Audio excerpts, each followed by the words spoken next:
Yo, what is going on, everybody? It's your boy Jared for Hoot Network. Now, it's been a while since I've done one of these videos per se. Um, Apologize for that. I haven't been able to get out, more than just a podcast lately. But, I'm about to be going hard again on this channel, trying to reach the goals that I set for this beforehand. So, let's get back after this, man. Why is LeBron better than Jordan? The ultimate argument for LeBron. Now, this video has been popping up on my recommended now for a couple weeks, and I just haven't clicked on it. I just clicked on it and I decided, why not react to it? Let me see what we got to say, because in my opinion, I still have Michael Jordan over LeBron. But this video has almost amassed 120,000 views now. Came out last year, so a lot of people have tuned in. So I think now it's my turn. So let's just take a look and see what we got. The biggest basketball debates is who's the better player, Michael Jordan or LeBron James. Now, before I even begin, I want everyone to know that by me making this argument, I am not trying to say that one of the all-time greats, Michael Jordan, is a bad player. Now, I'm going to be pausing this video kind of, on and off, just to give my points and my takes for why I might agree or disagree with a point being made here in the video. So let's continue. These two are arguably the two best basketball players of all time, but they are from two different eras with two different styles of play. So trying to compare these two is like trying to tell you that red is a better color than green. Although it is widely seen that Jordan is the greatest of all time, my goal in this video is to persuade you that LeBron is better than Jordan. But before some of you call me crazy, here are some credible people, including some NBA legends, who think LeBron is better than Jordan, such as Shannon Sharpe, Isaiah Thomas, JJ Redick, and Oscar Robertson. So right away, he brings up people who say LeBron's the greatest, but have like an unparalleled bias towards LeBron. So Shannon Sharpe, we all know this dude has bed sheets of LeBron James that he sleeps on, which is very weird. And then Isaiah Thomas absolutely hates Jordan. That's a known fact. So of course he's going to say anyone other than Jordan is the GOAT, because they have a disdain for each other. They absolutely despise each other. And then I think he also said JJ Redick, which I guess he's an unbiased one, maybe. But he's also played in the era of LeBron, so I guess he can talk about that, but he also didn't play against Jordan. But let's continue. LeBron's making a great argument to be, one of the greatest, if not the greatest. Let me ask you. LeBron James is the greatest player ever. That's what I say. I Greater than Michael Jordan. Yeah, I think so. You cannot tell me in a one-on-one game now that LeBron James wouldn't dominate Mike. LeBron is... All right, I've never seen Jay Williams say that, but that's really stupid. I can't believe he even said something that idiotic. I think in a one-on-one game, that's not LeBron's forte, like whatsoever. LeBron is not a one-on-one ISO type of player. He is a team-oriented basketball player. He involves his other guys. He makes them better. But when it comes to the one-on-one game, I think LeBron has possibly one of the weakest ISO games from like a player his caliber that we've ever seen. Like, you compare his ISO game to Michael, it's super weak. Compared to Kobe, it's super weak. Compare it to like even someone like Steph Curry, Kyrie, James Harden, Kevin Durant, his ISO game is nowhere on the level of those guys. And to play Michael Jordan one-on-one when Michael is one of the greatest defenders, if not the greatest perimeter defender of all time, he would be giving LeBron problems, especially with his handle. LeBron's handle is kind of suspect as it is. So in a one-on-one setting, yeah, you could say he's bigger. He's got the few inches over him and 30, 40 pounds maybe, or even might be even more than that. But if you think you're just going to overpower Michael Jordan, it's not going to work like that, bro. Not as good as Michael Jordan? Come on. Look, LeBron is, I think, the greatest player to ever play. So are you saying LeBron is better than Michael Jordan? I would pick LeBron James. But what's most shocking is that even Michael Jordan's former teammate, Scottie Pippen, the man that helped Mike win all those rings, said this about LeBron. Michael Jordan is probably the greatest scorer to ever play in the game. Yeah, then he also said 3 years later that Michael's the GOAT. James may be the greatest player to ever play the game, because he's so potent offensively that not only can he score at will, but he keeps everybody involved. And you have to be on your P's and Q's on defense, because no guy on the basketball court is not a threat to score when LeBron James is out there. Before I continue, give me a big thumbs up and hit that subscribe button for more videos. Moving on, you guys the first do the thing I same want over to here, point you out know is what that I mean? a lot of people want to use the number of championships to justify why Jordan is better than LeBron. Yes, it's true, Jordan does have 6 rings compared to LeBron's 3 rings, but the amount of rings does not define a player's greatness. Am I expected to believe that players such as Vince Carter, Allen Iverson, and Karl Malone were not as great as they were because they never won a championship? Let's hear what 7-time champ Robert Horry has to say about this. You know, they measure great players by how many championships they win. It's the stupidest thing ever. That's like saying Karl Malone and Charles Barkley and Patrick Ewing are not great players. Just say you want to judge a guy's greatness by the number of championships they win. They're idiots. You know, the irony is you have more championships than almost anybody. Yeah, that's like me saying I'm the greatest basketball player ever. I'm the 9th greatest basketball player ever. Aside from that, the expression... See, the thing is with that, when you just bring in championships, you know, if we just went straight off of championships, then Bill Russell would obviously be the GOAT. And like you said, Robert Horry would be pretty high up as well. But that's not the only thing we're taking into account. You have to put everything into context. You talk about what Jordan did with his teams. He was the first option on all the teams that he won his championships for. He has 6 finals MVPs, 6-0 in the finals. It's not just about the rings, of course. Like, you got to take in all the stats. But that's the thing. Once you take in all the context, you take in the stats, you take in the dominance, everything he's done in the playoffs, the regular season, all his accomplishments, and then you add the rings on top. That's just like the icing on the cake. That's everything. Like, you don't just... I mean, some people literally do argue, oh, 6 rings is better than 4, but you can't do it like that. I mean, that's just, it doesn't work like that because rings is a team accomplishment at the end of the day, but that's just part of the context. So let's continue. Jordan wins 6-0 in the finals seems to get thrown around a lot.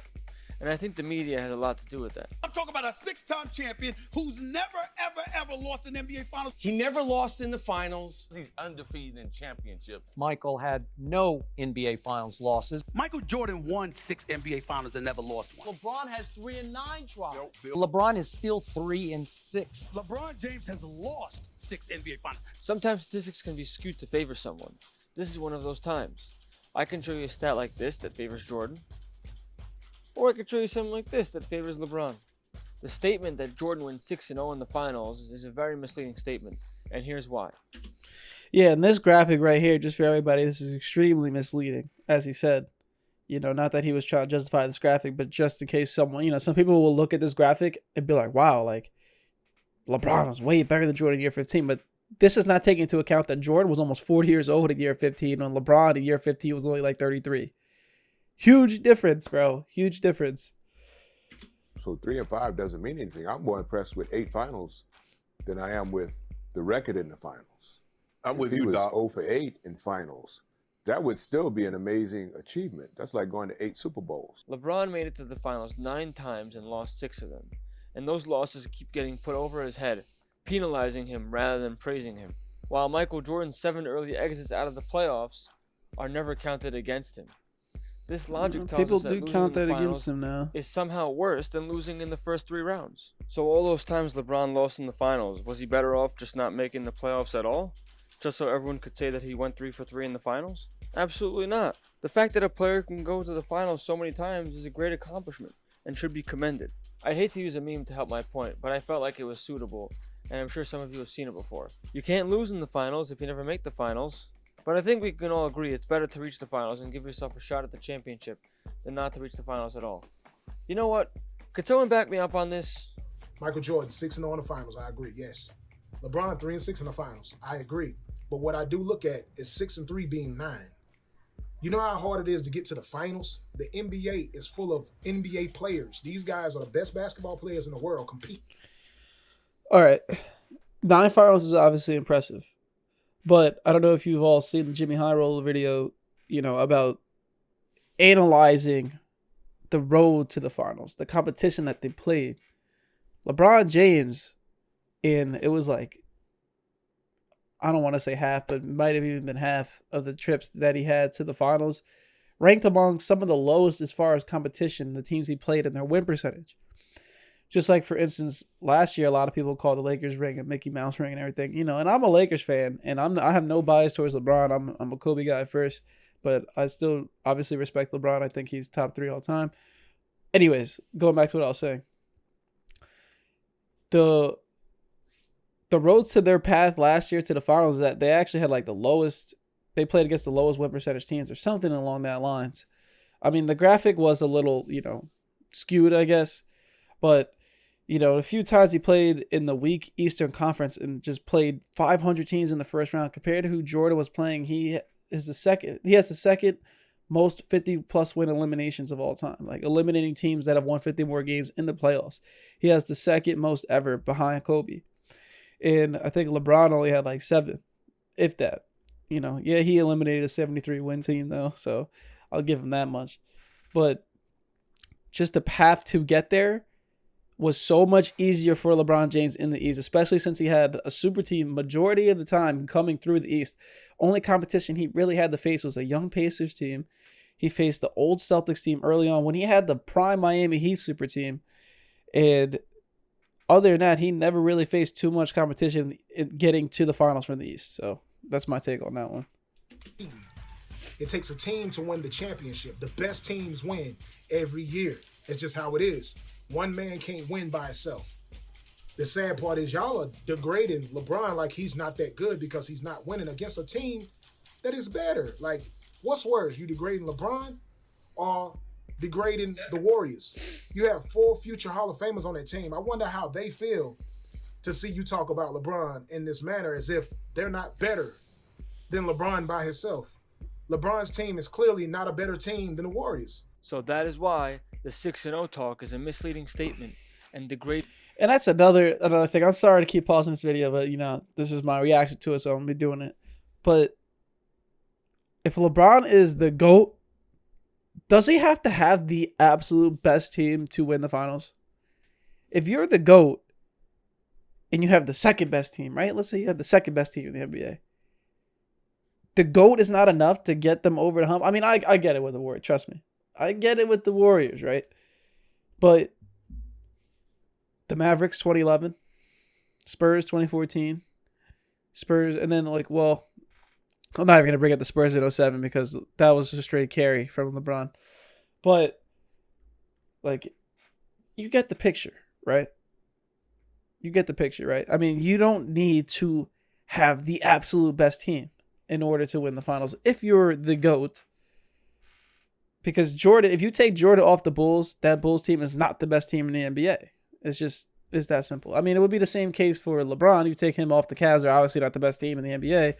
But, you know, and a lot of people want to bring up the hypothetical. So if you put Jordan on the Cavs, he's still not winning, which is probably true against the Warriors team. But what about the Mavericks in 2011? You put Jordan on with Dwayne Wade and Chris Bosh. You think Jordan's going to fold like that in 2011? Absolutely not. Absolutely not. It's LeBron when we should all realize that making it to the finals so many times is a great achievement. So, Stephen A., I think you owe LeBron an apology. We are religiously unfair to LeBron James. Myself included. But Skip, how many teams did Jordan face in the finals that we say were better than the Warriors? Good question, Shannon, which brings up what's probably my most important point. Now, we all know that one player can't win on his own. Basketball is a team sport, and it requires everyone's contributions to win the chip. So I want to compare LeBron's team and Jordan's team throughout the years. Unlike Jordan, LeBron was drafted #1 overall to the worst team and wasted 7 years of his career carrying that Cavaliers team, somehow managing to get to the finals one time. Let's be fair to LeBron on here. He did drag the 2007 Cleveland Cavaliers to the NBA Finals. That is one of the most incredible feats that anybody's pulled off. Yeah, his back must have really been hurting from carrying that team. Jordan only took 3 years until he was accompanied by 7-time NBA All-Star Scottie Pippen and defensive stars Charles Oakley and Horace Grant. GOATs don't need help. I say, well, Skip, LeBron needs some help. And right there, the creator of this video is already being pretty misleading with that. When Scottie Pippen first got to the Bulls, he was nothing. When he was drafted from the Bulls, he did not become Scottie Pippen till like at least 4 years later. I'm actually even gonna go look at the stats real quick just to kind of prove my point. Same thing for Horace Grant as well.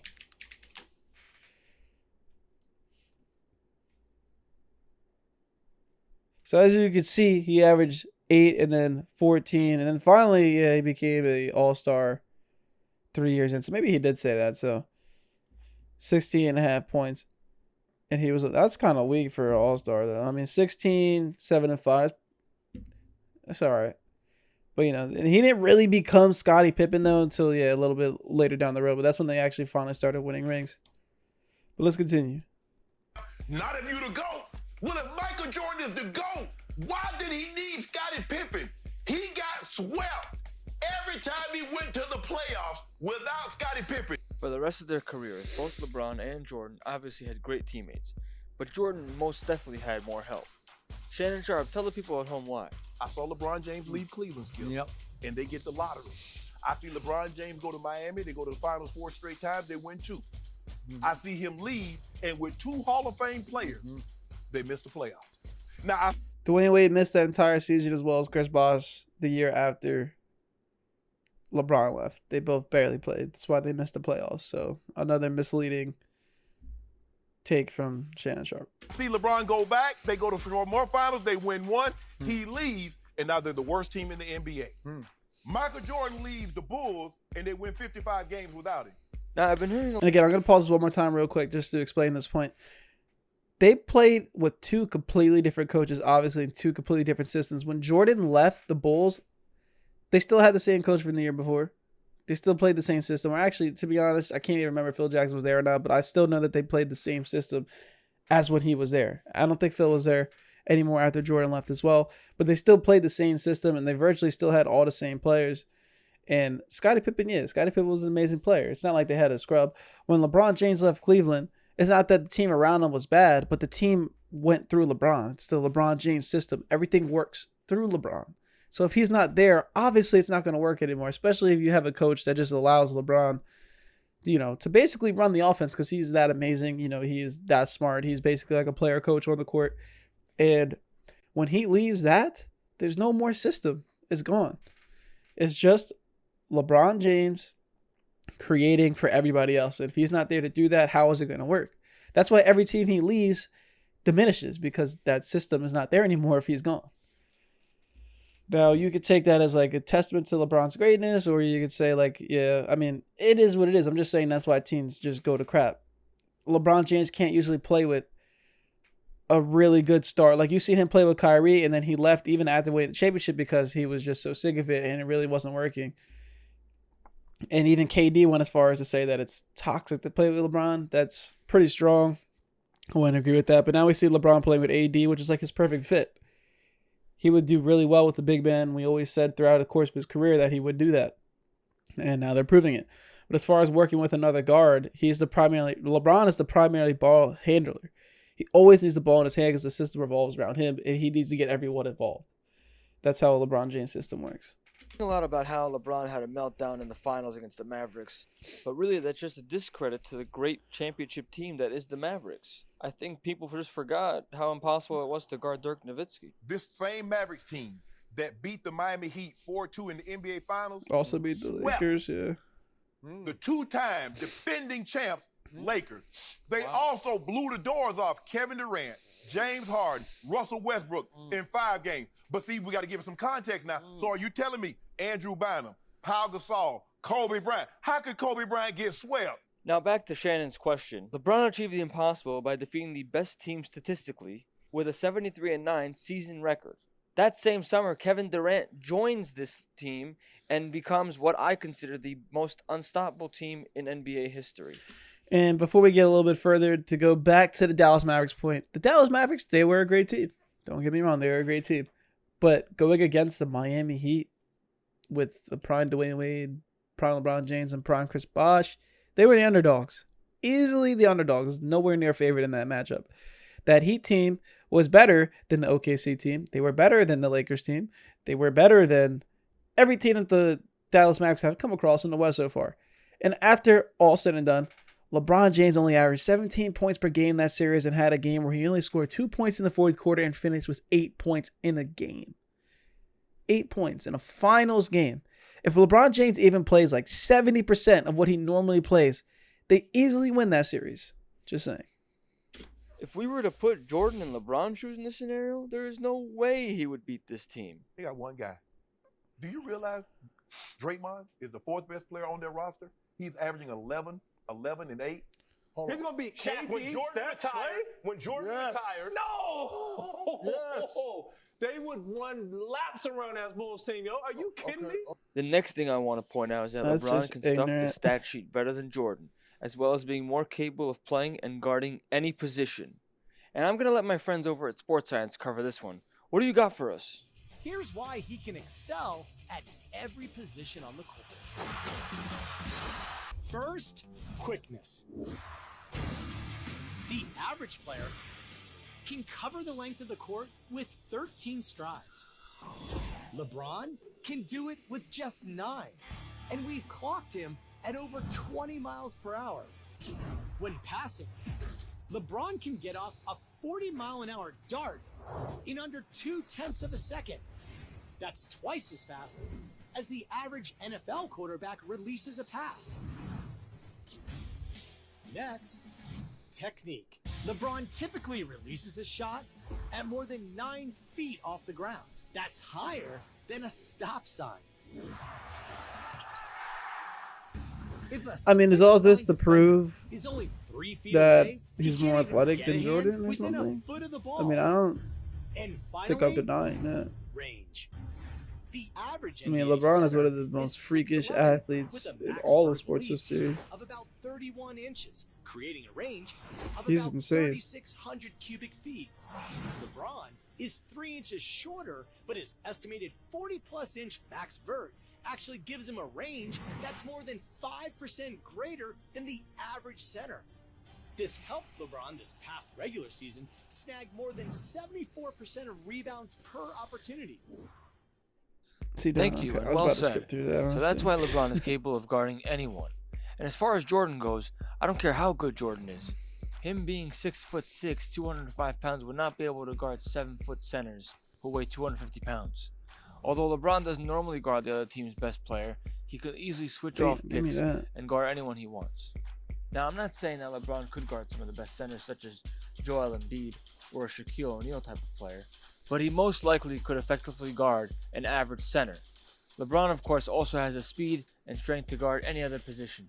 And for anyone who doesn't believe he can guard point guards who are too quick, here's LeBron guarding Stephen Curry in the 2016 NBA Finals. James on Curry. James guarding Curry. Curry steps back, can't get it to fall. Bogut the rebound and put back. We wind down the first half. I like what LeBron just did. Had an opportunity, got Richard Jefferson off of Steph Curry, and he defended him. About a 4-second difference, shot clock, game clock. Curry. That wasn't even LeBron defending him right there. Mark, Steph Curry sometimes just we straight forget missed it. What a great defensive player LeBron James is. In transition, so you got to take care of the basketball. Curry turns it over. J.R. Smith fakes, throws it back to Jefferson, into James. Thompson making him rush. Again, forcing him. Finals, he's got to play better. Turns it over. James keeps his dribble Back somehow. to- Irving back to James. Defended. Ball knocked away by Barnes. Iguodala ahead to Curry. Shumpert in pursuit. Blocked by James. It's bedlam here in Cleveland. Curry blocked by James.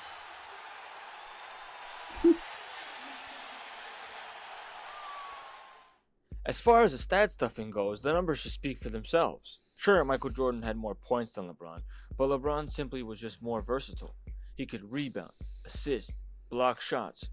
Hey, could someone back me up on this? LeBron James is a better basketball player. And here's why. He fills the stats up across the board, night in and night out. You're talking about a kid Steven who is easily Steve. average a triple-double if he chooses to. But this guy beats you at everything. He rebounds, he assists, he gets everybody involved, and he's bigger, he's faster, he's stronger. Is the more versatile defender, can guard all 5 positions. Yeah, the one guy scores a few more, but geez, that guy on the right. No other player is 28, 8, and 6 for a playoff. There's really, very few players. I'm trying to think if there's anybody besides LeBron that has had that combination of speed and size and athleticism and strength. And most importantly for me, he could shoot at a higher percentage. Points aren't everything. See, if I told you that Russell Westbrook had a game where he put up 30 points.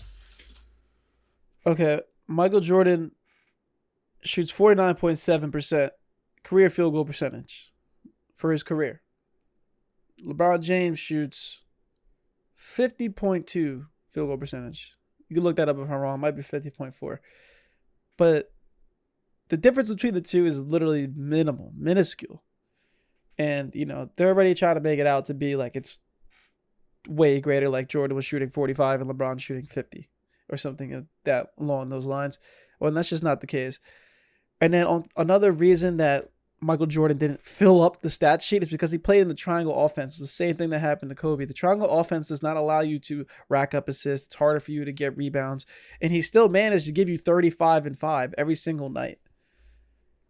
Now, when he actually did play as point guard, he averaged damn near a triple-double for like a 12-game stretch or something along those lines because he could do that. If Michael Jordan played a different system, he probably would have averaged like a cool 37 and 7, like pretty easily. So, you know, but people don't want to put context into this stuff, bro. Pretty good, right? But then what if I told you it took him 32 shots to score that 30 points? Not so good anymore. He shot 34% from the field and missed 21 shots. Not to mention his team also lost that game. So putting up points isn't everything if you can't score efficiently. Jordan did he just try to make it? Okay. But LeBron did it better. So that is my argument as to. He barely did it better though.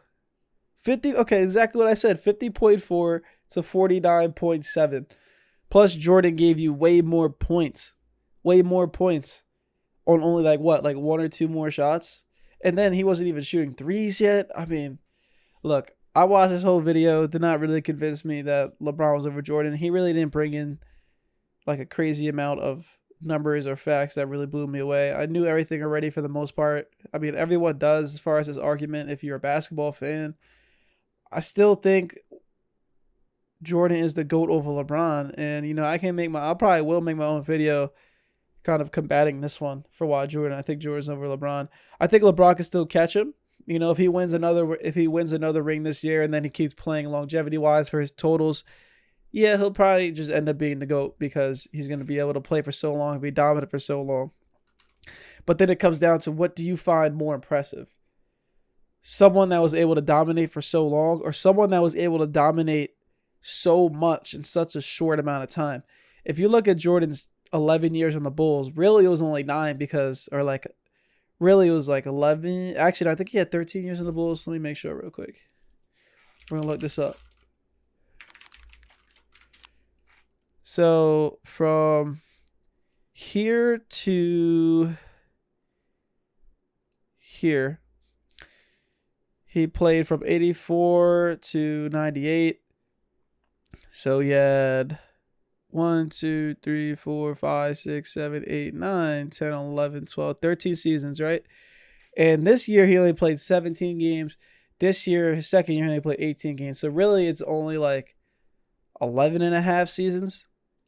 11 and a half seasons he played for the Bulls. And let's see how much he racked up, right? Scored nearly 30,000 points in only 11 seasons. It took LeBron like what, 15, 16 seasons to get to 30,000? Or I could be wrong about that. Maybe like 14, 15. Either way, he did that way quicker. He had 5,000 assists, 2,300 steals, almost 6,000 rebounds. He shot 50%. The only reason he's not at a higher field goal percentage than LeBron is because he went and played for Washington, came back for whatever reason, at the ages of 38 and 39. So let's put that into context as well. So he said, talking about doing it more efficiently. He really didn't. LeBron shot a higher three-point percentage, but he also plays in a three-point era. If Jordan was playing in this era, he would adapt to that, and he would have started shooting threes and probably be scoring even more points per game. I mean, come on. You talk about the numbers speak for themselves. You know what? I'll go further in depth. I'll make a whole video combating that video, and, you know, we'll get into it. So if you guys enjoyed, please remember to like, comment, subscribe, man. Really helps out the channel, bro. Every single one of you I appreciate for coming and subscribing to this channel, man. And I'm going to be back posting some more videos weekly, aside from just the podcast, trying to get some more out there for you guys. So until the next time, I'll catch you on the next one. Peace out, everybody.